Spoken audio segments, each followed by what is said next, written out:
কি একটা অবস্থা। দেখ কি হলো, এতগুলো ফোন দিচ্ছি তুমি ফোন ধরতেছো না কেন? কিভাবে কি হইলো? আর আর বলিস না, বাহিরে বের হয়েছিলাম, রিক্সা নিচে সিএনজি পিছন থেকে দিছে ধাক্কা, পড়ে গেছি, হাতেও ব্যথা পেয়েছি, সাথে এই ফোনটাও ড্যামেজ হয়ে গেছে। ভাবছিলাম এই গরমে এসি কিনবো। এসি তো দূরের কথা, আমি ফোন ঠিক করবো নাকি এসি কিনবো, মানে কি করবো বুঝতেছি না। সব দিক দিয়ে ড্যামেজ হয়ে বসে আছে, ভালোই লাগতেছে, কি করা যায় বলতো? চিন্তার বিষয়। ফোন আর এসি কম্বিনেশনটা কিন্তু খারাপ না। আচ্ছা, শাওমিতে তো 10 কোটি টাকার ঈদ অফার চলতেছে, তুমি জানো না? 10 কোটি টাকার ঈদ অফার শাওমিতে? ডিটেলসে বলতো। সাথে আরো অনেক গিফট আছে। আচ্ছা চলো ওদের ফেসবুক পেজে দেখে আসি। ঈদ উইথ শাওমি শুনেই খুব এক্সাইটেড লাগছে, তাই না?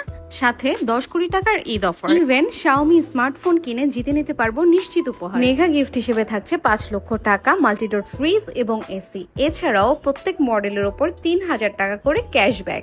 ঈদ উইথ শাওমি 10 কোটি টাকার অফার, তো মিসই করা যাবে না। সাথে যদি মেগা গিফট গুলো পেয়ে যায় তাহলে তো আর কোনো কথাই নেই। চল চল চল, মোবাইলটা কিনে নিয়ে আসি। উফ, হাতে অনেক ব্যথা। আরে চল।